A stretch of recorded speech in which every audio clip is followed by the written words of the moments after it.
நம்ம தொடர்ந்து ஆண்டோடைய வார்த்தைக்கு நேராக நம்ம போகிறோம். கொஞ்ச நேரம் நம்ம ஆண்டோடைய வார்த்தையை தியானித்து இந்த நாளிலே திருவிருந்து ஆராதனைக்கு நேராக கடந்து செல்ல போகிறோம். நம்ம இப்போ ஒரே ஆராதனையாக வைத்த பிறகு திருவிருந்து ஆராதனையில் 9:30 வரைக்கும் இருக்கிறதுக்கு ரெடி ஆகிக்கோங்க. ஆனால் கோபம் இல்லையே?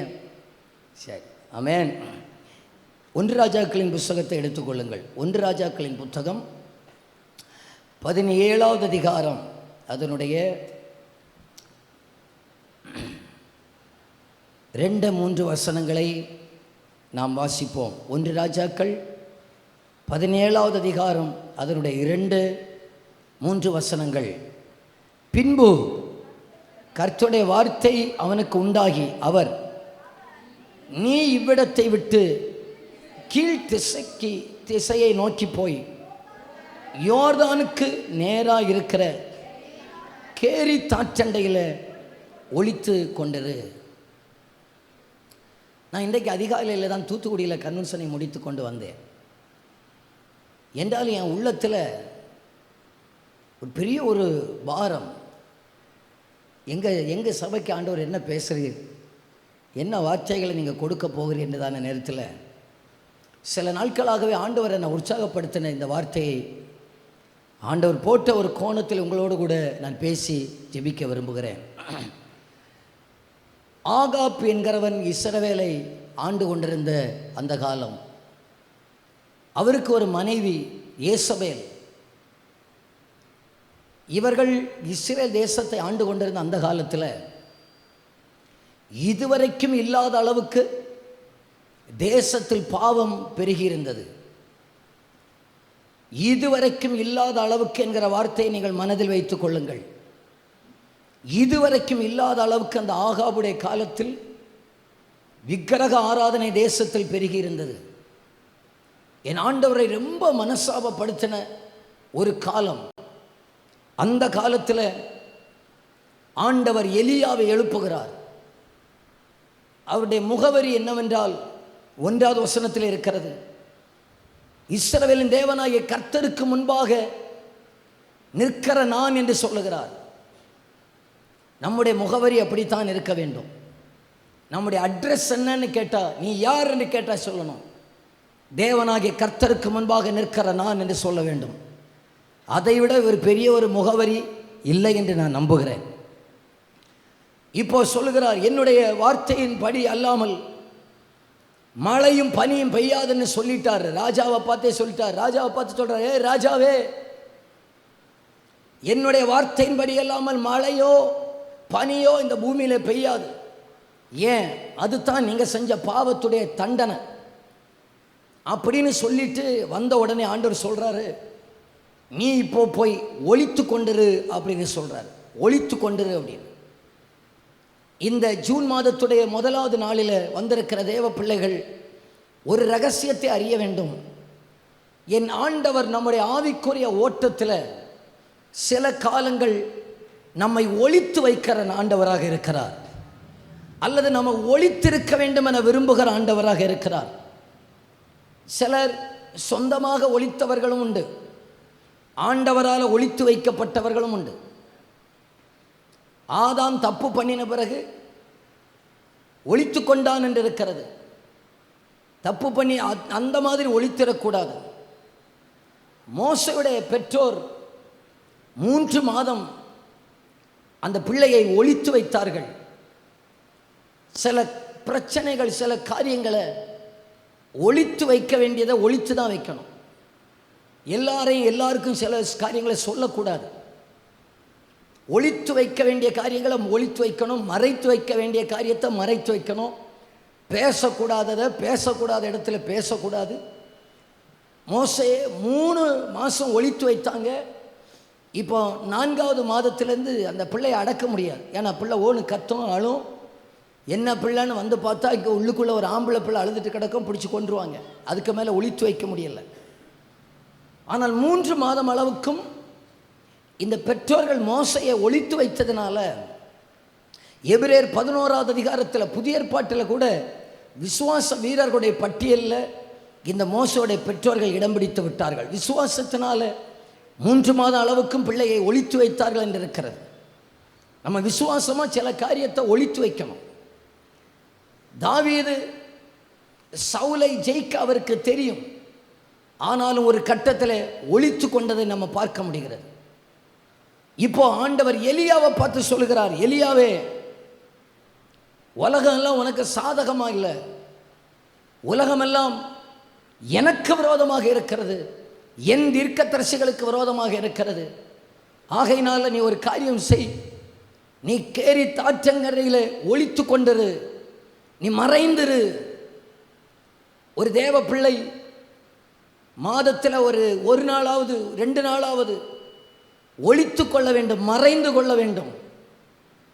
ஆண்டவரே சில நேரத்தில் நம்மை ஒளித்து வைப்பார், மறைத்து வைப்பார். கொஞ்ச நாளைக்கு நீ தனியாக உட்காரு, தனியாக ஒளித்து கொண்டிரு. அது எதற்காக ஒளித்து வைக்கிறார் என்றால், நாம் ஜெபிப்பதற்காக.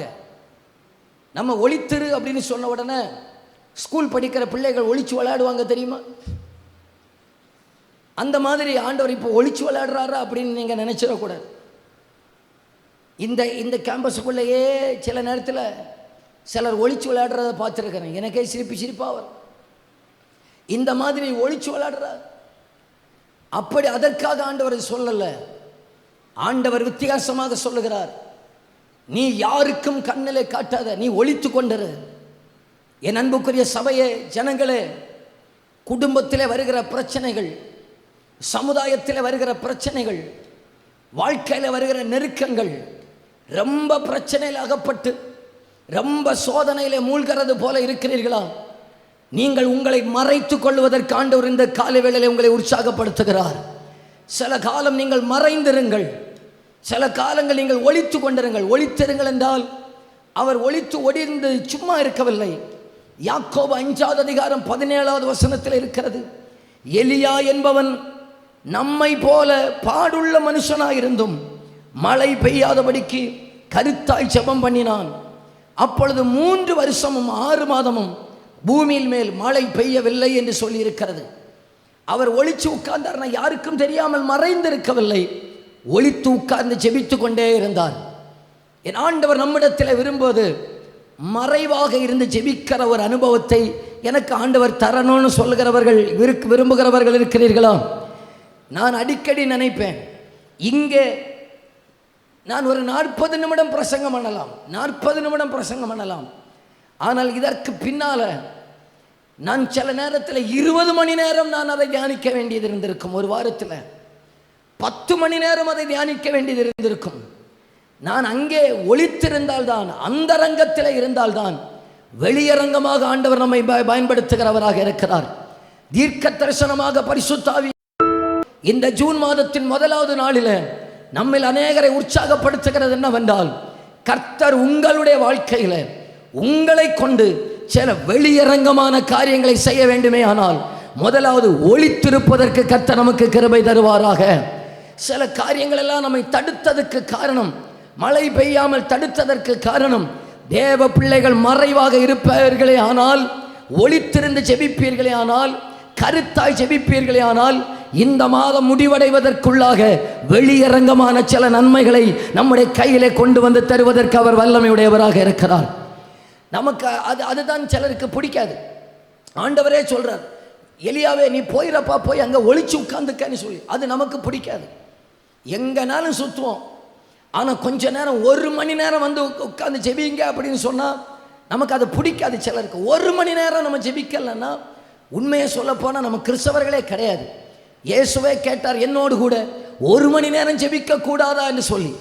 ஆண்டவரே, இந்த ஜூன் மாதத்தில் இந்த 30 நாட்களும் 1 மணி நேரமாவது ஜெபிப்பதற்கு எனக்கு கிருபை தாங்க ஆண்டவர் என்று இந்த காலை வேளையில் நீங்கள் கேட்டு வாங்கிக் கொள்ளுங்கள்.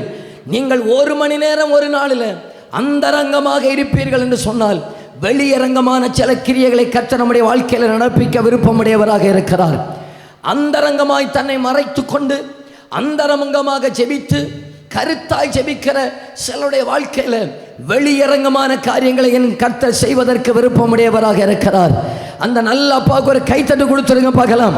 ஆண்டவரே, நான் மறைந்திருக்க கர்த்தர் எங்களுக்கு உதவி செய்வீராக. நாங்கள் மறைந்திருக்க கர்த்தர் எங்களுக்கு உதவி செய்வாராக. இப்போ இதிலிருந்து 2-3 காரியங்களை டக்குன்னு சொல்கிறேன். நான் மறைந்திருந்தால் என்ன நடக்கும்? இப்போ நம்மளை அறியாமலே இப்போ எல்லாருக்கும் ஒரு பெரிய கேள்வி என்ன தெரியுமா?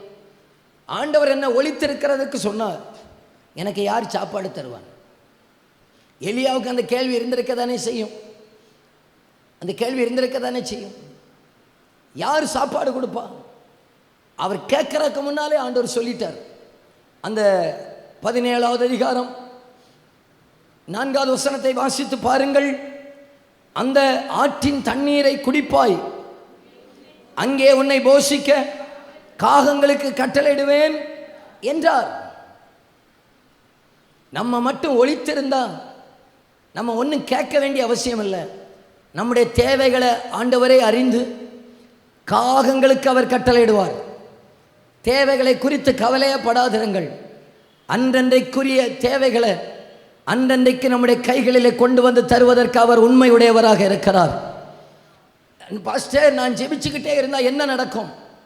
ஆண்டவர் நம்மை மறைந்திருக்க சொன்னால், மறைந்திருக்கிற காலம் முழுவதும் என்ன தேவை என்பதை பரலோகம் அறிந்து ஆண்டவரே சில காகங்களுக்கு கட்டளையிடுவார்.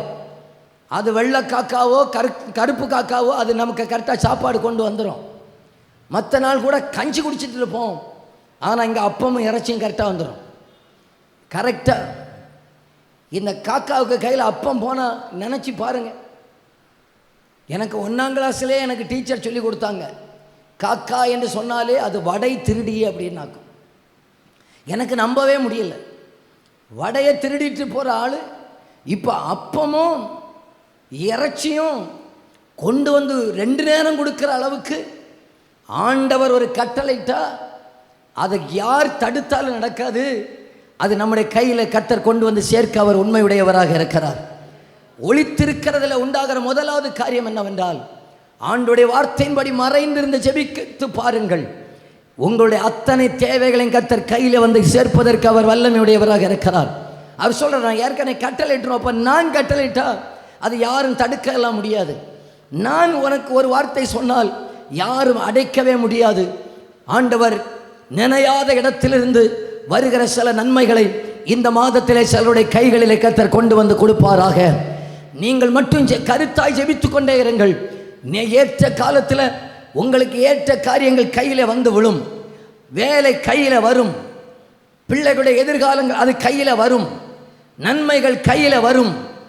உங்களை விட என்னை குறித்து அக்கறை உள்ள ஒரு கர்த்தரை தான் நம்ம ஆராதித்து கொண்டிருக்கிறோம். எலியாவே, உன் சரீரத்தை விட உன் சரீரத்தை குறித்து எனக்கு ரொம்ப அக்கறை உண்டு என்று சொல்லுகிற நல்ல அப்பாவுக்காக நன்றி.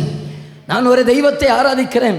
எலியா எந்த தெய்வத்தை முன்னால் நின்றாரோ அதே தெய்வத்தை தான் நீங்களும் நானும் ஆராதித்து கொண்டிருக்கிறோம். எலியாவை போஷித்த ஆண்டவர் நம்மையும் போஷிக்க அவர் வல்லமையுடையவராக இருக்கிறார். ஐயோ, எனக்கு அது எப்படி நடக்கும், இது எப்படி நடக்கும்? இந்த ஜூன் மாதத்தின் 1வது நாளில் ஆண்டவர் சொல்கிறார், நீங்கள் இந்த மாதத்தில் அதிகமாக ஜெபிப்பதற்கு முன் வாருங்கள். நானே உங்களுக்காக கைகளிலே வந்து சில காரியங்களை நடப்பித்து கொடுப்பதற்கு உண்மையுடையவராக இருக்கிறேன். நானே உங்கள் கையிலே கொண்டு வந்து சேர்ப்பேன். அழைத்தவர் உண்மையுடையவராக இருக்கிறார். பாதியிலே விடுகிறவர் அல்ல, பாதி வழியிலே விட்டு விடுகிறவர் அல்ல. என்னை நன்கு அறிந்தவர், என் நிலைமைகளை நன்கு அறிந்தவர், என் சூழ்நிலைகளை நன்கு அறிந்தவர், என் தேவைகளை நன்கு அறிந்த நல்ல ஆண்டவராக இருக்கிறார். நல்ல கவனிங்க. கொஞ்ச நாள் இப்போ ஓடிச்சு. கொஞ்ச நாள் ஐயாவுக்கு ஒரு பிரச்சனையும் இல்லை. காலையில் இந்த மனுஷனை வீடை வந்து தட்டுறது யாராக இருப்பாங்க? காக்கா வந்து எழுப்போம். தீர்க்கதரிசியே காக்கான்னு கூப்பிடும். வந்திருக்கிறேன். காக்காட்ட யாருப்பா உன்னை அனுப்புனதுன்னு கேட்டா அது சொல்லும், கர்த்தர் அனுப்புனார்னு சொல்லும். அடுத்ததான் கேட்டா, இந்த அப்பம் எங்கம்மா இருந்துச்சு, இந்த இறைச்சி எங்கம்மா இருந்துச்சு, உலகெல்லாம் பஞ்சத்தில் இல்லாமல் இருக்குது, இந்த அப்பமும் இறைச்சி உன் வாயில் யாரம்மா வச்சான்னு கேட்டா அது சொல்லும், உன்னை உண்டாக்கினவர் என் வாயில் வச்சு என்னை அனுப்பியிருக்கிறார், உன் தேவையானதை என் வாயில் வச்சு அனுப்பியிருக்கிறார். அப்போ நீ ஒரு நாளைக்கு டேஸ்ட் பார்க்கக்கூடாதான்னு கேட்டா அது சொல்லியிருக்கும், ஒன்று தொற்றக்கூடாது, அப்படியே கொண்டு கொடுத்துடணும்னு சொல்லியிருக்கு. ஆகையினால கர்த்தர் எனக்கு நியமித்ததை யாரும் பறித்து கொள்ள முடியாது. அவர் எனக்கு நியமித்ததை என் கையில் கொண்டு வந்து கொடுப்பதற்கு வல்லமை உடையவராக இருக்கிறார். எல்லாரும் உங்கள் வலது கையை உயர்த்துங்க பார்க்கலாம். எனக்கு குறித்ததை நிறைவேற்ற வல்லவராக இருக்கிறார். ஹல்லேலூயா. எனக்கு குறித்ததை நிறைவேற்ற வல்லமையுடையவராக இருக்கிறார். அந்த வார்த்தை அப்பாவை பார்த்து சொல்லுங்க. இந்த ஜூன் மாதத்தில் என் தேவையை அவர் நிறைவேற்ற வல்லவராக இருக்கிறார். என் தேவை அவருக்கு தெரியும். எனக்கு குறித்ததை யாராலும் எடுக்க முடியாது. எனக்கு நியமித்த பங்கை யாராலும் எடுக்க முடியாது. எனக்கு வைத்த நன்மையை யாராலும் எடுக்க முடியாது. அந்த கையை உயர்த்தி சொல்லுங்க.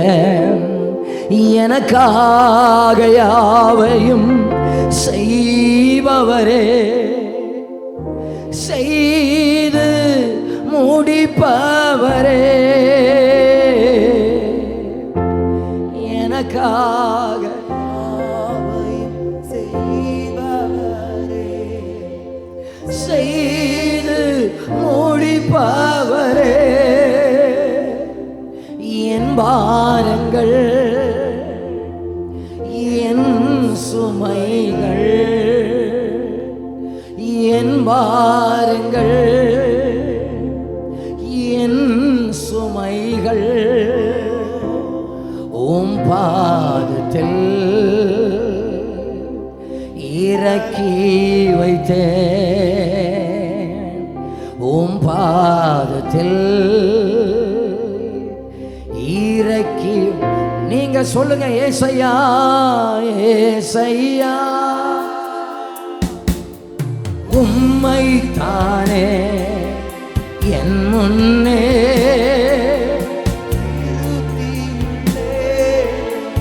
ஏசையா, உம்மை தானே என் முன்னே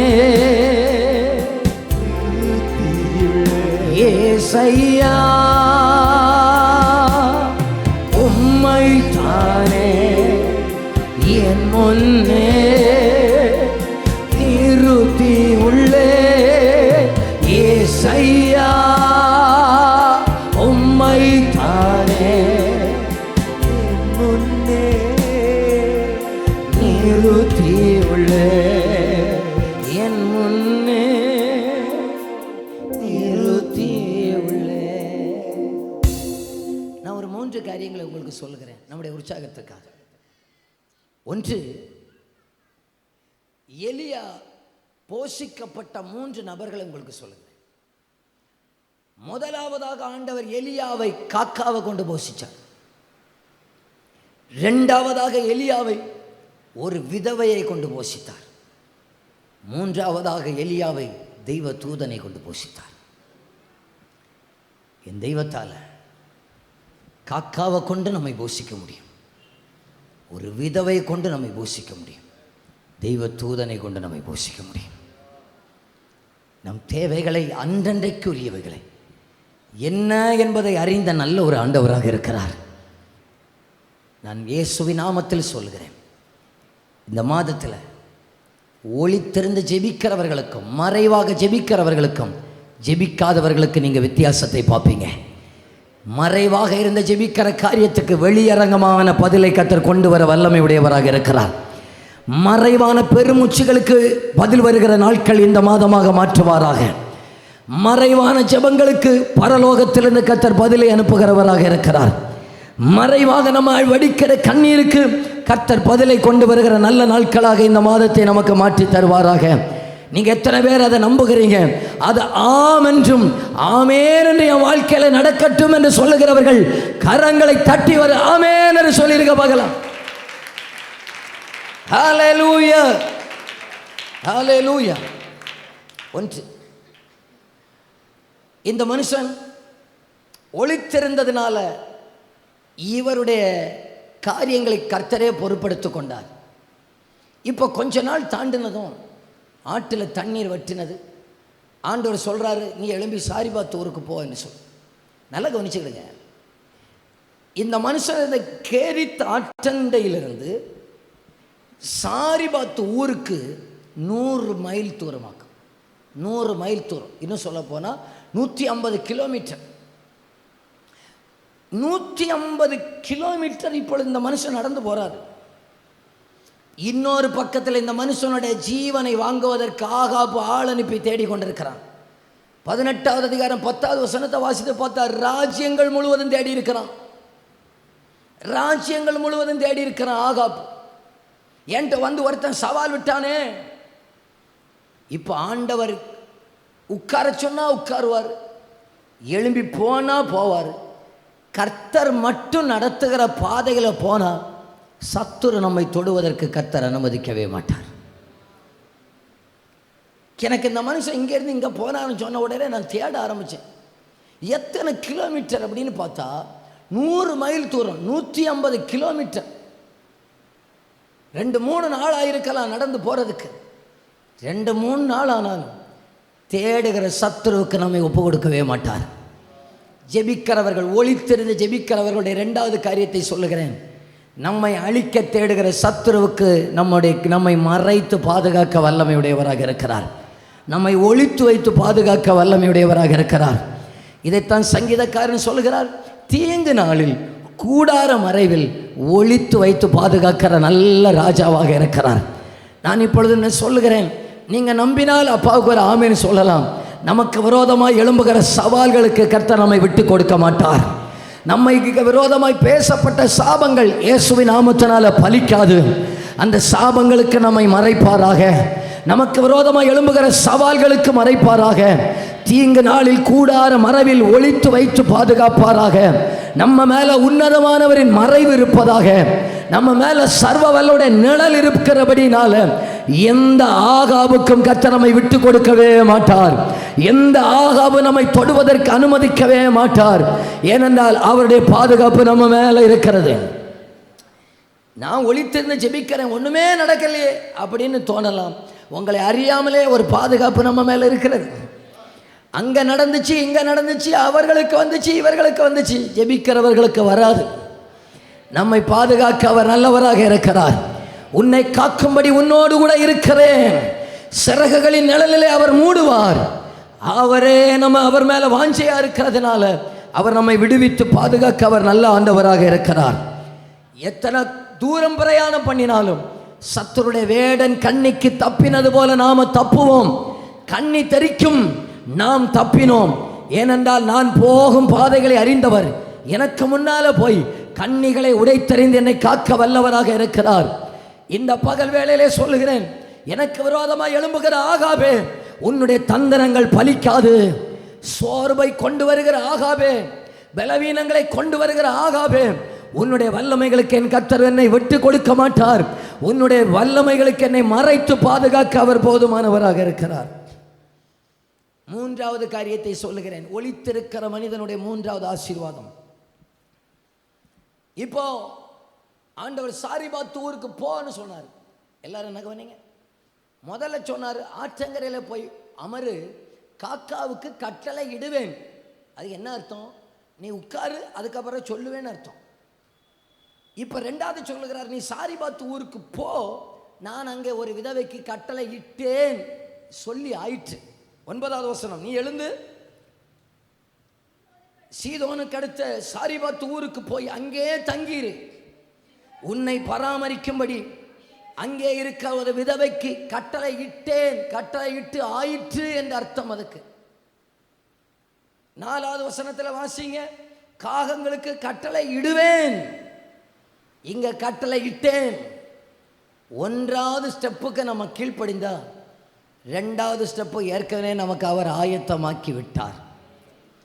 எத்தனை பேர் சொல்லுகிறீங்க, கொஞ்ச நாள் தூரமாக நடக்க விட்டாலும் நன்மைக்காக தான் நடக்க விட்டுருக்கிற நல்ல ஆண்டவர், தீமைக்காக செய்கிறவர் அல்ல.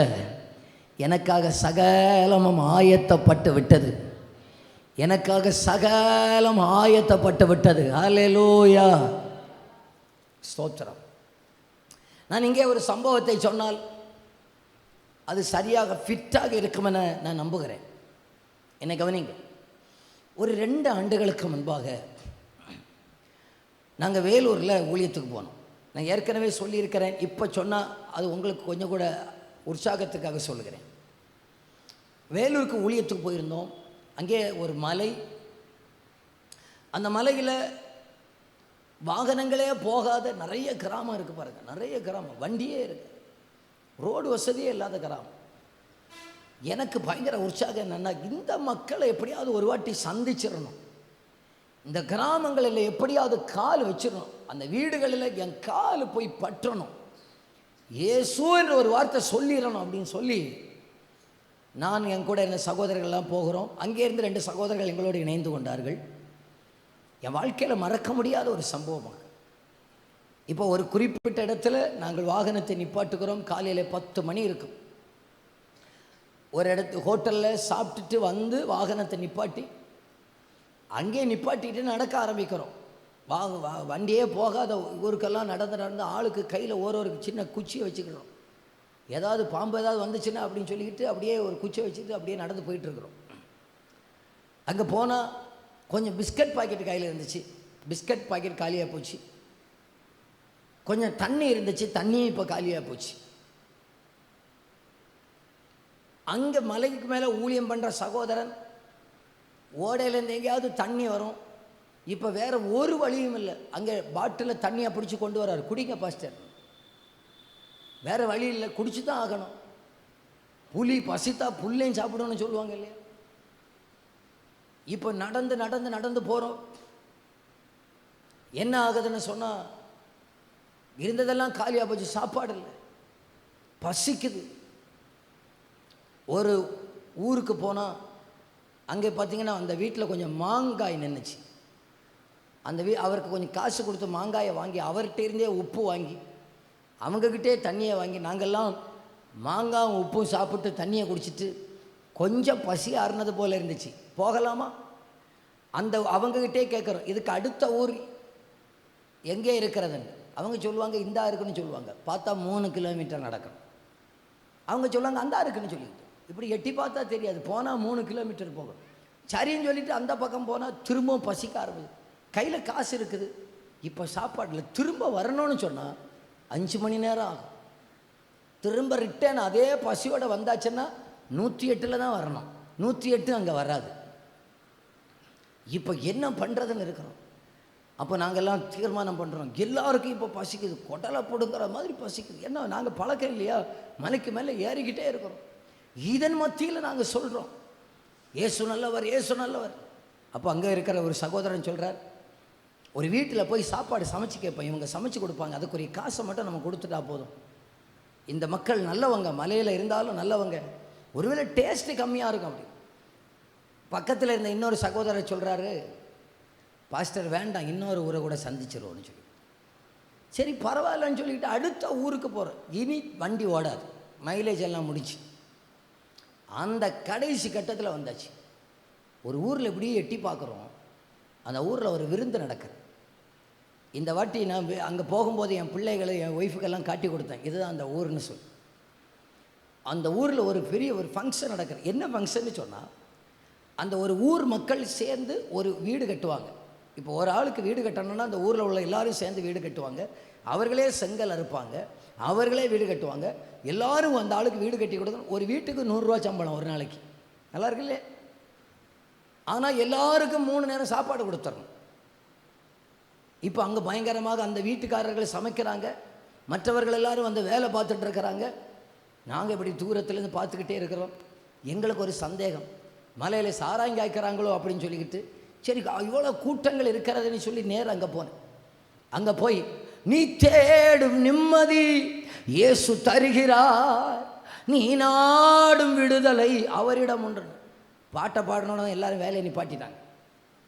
வேலையை நிப்பாட்டின உடனே அவங்களுக்கு சொன்னேன், ஐயா, வானத்தின் கீழே பூமிக்கு மேலே மனுஷர்களுக்குள்ளே நாம் ரட்சிக்கப்படுவதற்கு இயேசு என்கிற நாமம் அல்லாமல் வேறொரு நாமம் இல்லை.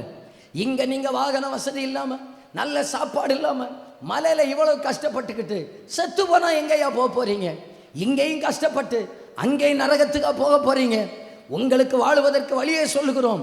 இந்த பூமியிலையும் சமாதானத்தை தந்து இந்த பூமியிலையும் பாவத்தை மன்னிக்கிற ஒருவரை குறித்து சொல்லுவதற்கு வந்திருக்கிறேன். சத்தமிட்டு அங்கே சொன்ன உடனே எல்லாரும் சைலண்டாக உட்காந்து கேட்டுக்கிட்டே இருந்தாங்க. எல்லாரும் பேசி முடித்த உடனே கேட்டாங்க, எங்கே இருந்து வந்திருக்கிறீங்க? நான் சொன்னேன், நாகர்கோயிலிருந்து வந்திருக்கிறேன். எதற்காக இங்கே வந்தீர்கள்? உங்களெல்லாம் பார்ப்பதற்காக தான் வந்திருக்கிறேன், உங்களெல்லாம் பார்ப்பதற்காக தான் வந்திருக்கிறேன். ஐயா, எங்களை பார்க்கறதுக்காக இவ்வளோ தூரம் நடந்து இங்கே வரைக்கும் வந்திருக்கிறீங்களா? நீங்கள் எங்கள் ஊர்லேருந்து சாப்பிடாமல் போகக்கூடாதுன்னு நம்ம விடவா செய்வோம்?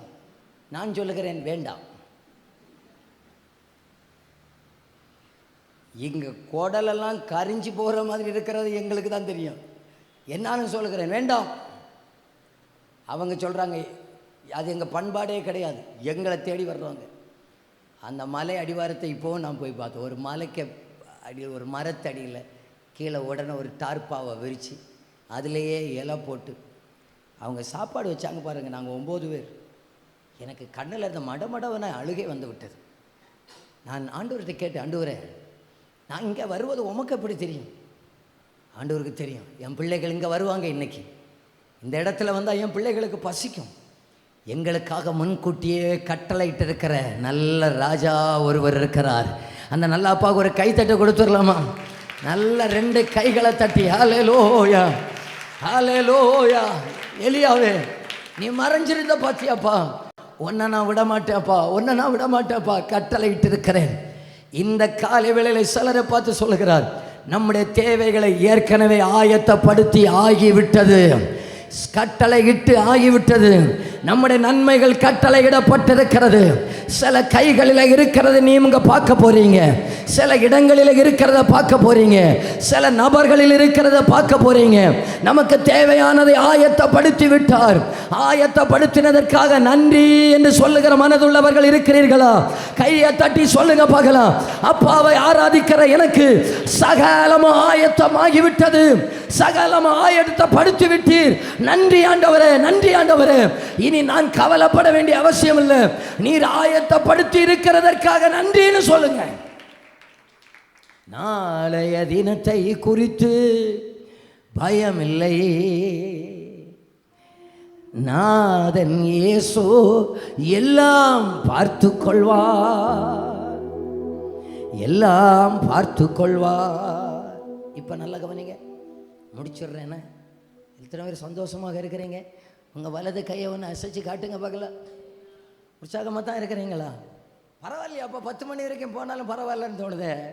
நல்ல கவனிங்க, நல்ல கவனிங்க, வேகமாக முடிச்சிடுறேன். இப்போ அடுத்த ஸ்டெப், ஒளித்திருக்கிற ஒரு மனுஷனை மற்றவர்களுக்கு ஆசீர்வாதமாக மாற்றுகிறவராக இருக்கிறார். இந்த சாரிபாத் ஊருக்கு போன உடனே நல்ல கவனிங்க. எனக்கு இதை படிக்கும் போதே, இதை எப்போல்லாம் வாசிக்கிறேனோ எனக்கு சிரிப்பாக வரும் பாருங்க. நேரம் அந்த சாரிபாத்துக்கு போகிறார். அங்கே ஒரு விதவை விறகு பிறக்கி கொண்டிருக்கிறார். எங்கே தெரியுமா? ஒளிமுக வாசல். மக்கள் உட்கார்ந்து நியாயம் இருக்கிற இடத்துல, வேற ஒரு இடத்துல இல்லை. எல்லா நாட்டில் பஞ்சம், வாசல் வரைக்கும் பஞ்சம் வந்து விட்டது. இங்கே விறகு பிறக்கி இருக்கிறார். அம்மாவை பார்த்து எலியா கேட்குறாரு, சிஸ்டர் பிரைஸ் தி லார்ட், நல்லா இருக்கீங்களா? கொஞ்சம் தண்ணி தாங்க. இந்த மனுஷன் பாலா கேட்டார், தண்ணியை தானே கேட்டார்னு சொல்லி இந்த அம்மா தண்ணியை எடுக்கிறதுக்கு 2 ஸ்டெப்பு போன உடனே நம்ம ஆள் கேட்குறாரு, அப்படியே ஒரு அப்பத்தையும் கொண்டு வாங்க. போன அம்மா நின்றுட்டு, ஐயா என் வீட்டில் வந்து பாருங்க ஐயா, ஒரே ஒரு அப்பத்துக்கு உள்ள மாவு தான் இருக்கு, அதை சுடுறதுக்குரிய எண்ணெய் தான் இருக்கு. இதுல பாதி எனக்கு, பாதி என் ஒரே பிள்ளைக்கு, 2 பேரும் சாப்பிட்டுக்கிட்டு செத்துடலான்னு இருக்கிறோம். அந்த அப்பத்தை உமக்கா வாய்ப்பு இல்லை. நம்ம என்ன செய்வோம்? கன்னியாகுமரி மாவட்டத்தில் உள்ள சகோதரிகள்னா எலியாவே மட்டன் ஆக்கி சாப்பிட்ருப்பாங்க. உமக்கு அப்பமா கேட்குது? அப்பம் நான் அப்பா மட்டும்தான் இது வரைக்கும் இருந்து குழம்பு இல்லாமல் காத்து கொண்டிருந்தேன். மாறு நீர் தான் இன்றைய குழம்பு எனக்கு இருக்கிற. இப்போ சொல்றாரு, அதை எனக்கு கொண்டு வாங்க. எத்தனை பேர் கொடுப்பீங்க? பிள்ளைய பட்டினியா போட்டு கொடுத்துருவோமா? இந்த அம்மா எனக்கு தானு கேட்டதும் கொடுக்கறதுக்கு ஆயத்தமானன்னு சொல்றாரு. இந்த பஞ்சம் முடிகிறது வரைக்கும் உன் வீட்டில் மாவும் எண்ணெயும் குறையவே செய்யாது. நம்ம மட்டும் ஆண்டவருக்கு கீழ்ப்படிந்து மறைந்து இருந்துட்டோன்னு வச்சுக்கிடுங்க, நம்மை சிலருக்கு ஆசீர்வாதமாக கர்த்தர் மாற்றுகிறவராக இருக்கிறார். நான் கால் மதிக்கிற வீடை கர்த்தர் ஆசீர்வதிக்கிறவராக இருக்கிறார். ஜெபிக்கிற ஒரு மனுஷன் கால் மதிக்கிற கம்பெனியை ஆசீர்வதிக்கிறவராக இருக்கிறார். கால் மிதிக்கிற ஸ்கூலை ஆசீர்வதிக்கிறவராக இருக்கிறார். கால் மிதிக்கிற இடத்தை கர்த்தர் ஆசீர்வதிக்கிறவராக இருக்கிறார். யோசேப்பே, நீ போகிற இடங்களிலெல்லாம் யோசேப்பை நிமித்தம் ஆசீர்வதித்த ஆண்டவர் நம்மையும் ஒரு ஆசீர்வாத வாய்க்காலாக இந்த மாதத்திலே மாற்றுவாராக. நம்புகிறவங்கள் ஹல்லேலூயா. இப்போ அடுத்த கட்டத்துக்காக ஆண்டவர் நகர்த்துகிறார் பாருங்க. அடுத்த கட்டத்துக்காக நகர்த்துகிறார். 2 காரியங்களை வாசிக்கிறதுக்கு நேரம் இல்லை, டக்குன்னு சொல்லி முடிச்சிடுறேன். ஏன்னா இதே 18வது அதிகாரத்தை நீங்கள் வீட்டில் போய் ஒன்று வாசிச்சிடணும், வாசித்துட்டு சாப்பிடணும்னா. அடுத்ததாக பார்த்தீங்கன்னா ஒளித்திருக்கிறவருக்கு உண்டாகிற அடுத்த காரியம் என்னவென்றால், இன்றைக்கு நீ மறைந்திருக்கிறாயா, அடுத்ததாக மரித்தவரை உயிரோடு எழுப்புற அற்புதங்களை கர்த்தர் செய்கிறவராக இருக்கிறார். மறைந்திருக்கிறவர்களை கொண்டு மகிமையானவைகளை ஆண்டவர் செய்கிறவராக இருக்கிறார். உங்களுக்கு ஒன்று தெரியுமா, இந்த பைபிள்லேயே முதலாவதாக செத்து போன ஒரு மனுஷனை உயிரோட எழுப்பினது இந்த எலியா தான். இதுக்கு முன்னால் யாரும் எழுப்பினது கிடையாது. முதலாவதாக இதுவரைக்கும் உலகத்தில் நடக்காத சில அடையாளங்களை ஒளித்திருக்கிற ஜெபிக்கிறவர்களை கொண்டு என் கர்த்தர் நடப்பிக்க அவர் வல்லமை உடையவராக இருக்கிறார். ஜெபிக்கிற சபையிலே கர்த்தர் மகிமையானவைகளை செய்ய வல்லவராக இருக்கிறார். ஜெபிக்கிற குடும்பங்களிலே மகிமையானவைகளை செய்ய வல்லமை உடையவராக இருக்கிறார். அடுத்ததாக அடுத்த அதிகாரத்தில் வானத்திலிருந்து அக்கினியை இறக்கினார். ஒளித்திருக்கிற ஒரு மனிதனுக்காக கர்த்தர் வானத்தை திறக்க வல்லமை உடையவராக இருக்கிறார். ஹல்லேலூயா சொல்லுங்க பார்க்கலாம். ஹல்லேலூயா சொல்லுங்க பார்க்கலாம். எத்தனை பேர் சொல்லுகிறீங்க, ஆண்டவரே இந்த மாதத்தில் முதலாவது நாளில் நான் சமர்ப்பிக்கிறேன், நான் மறைந்திருந்து கருத்தாய் ஜெபிப்பதற்கு என்னை ஒப்பு கொடுக்கிறேன்னு சொல்லுகிறவங்க அவங்க வலது கரத்தை உயர்த்தி காட்டுங்க பார்க்கலாம். நான் மறைஞ்சிடறேன் ஆண்டவரே. நீங்கள் மறைந்திருப்பீங்கன்னு சொன்னேன். நான் இப்போ சொன்ன அத்தனை காரியங்களை உங்களுடைய கைகளில் வந்து கிடைக்க பண்ண கர்த்தர் வல்லவராக இருக்கிறார். எல்லோரும் கைகளை கீழே போடுங்க. நான் உங்களுக்காக ஜெபிக்க போகிறேன். நான் உங்களுக்காக ஜெபிக்க போகிறேன்.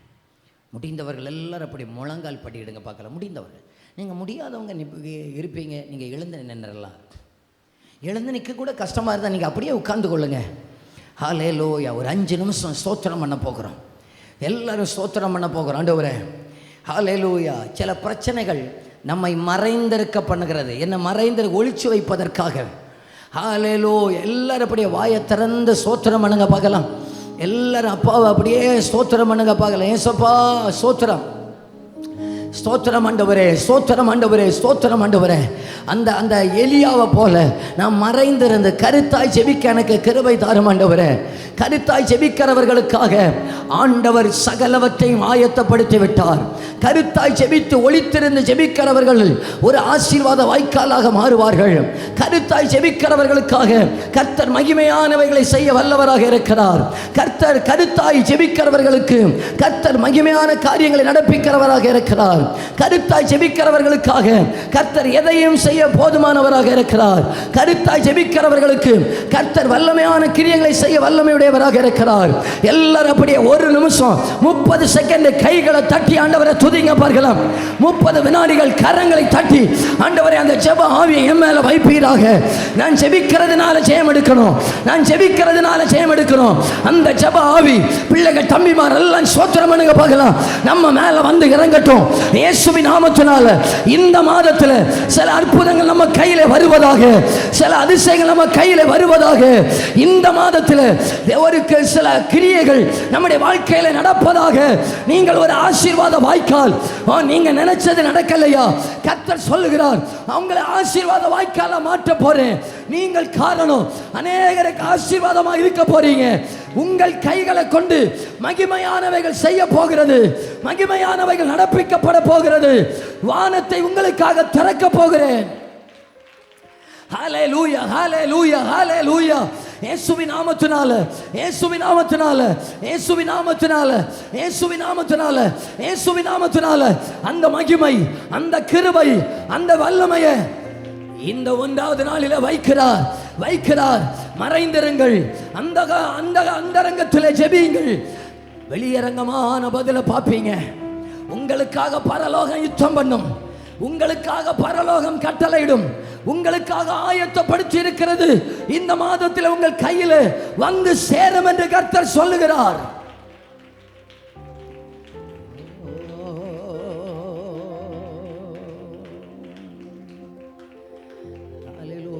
வலது கையை உயர்த்தி வானம் தீரம்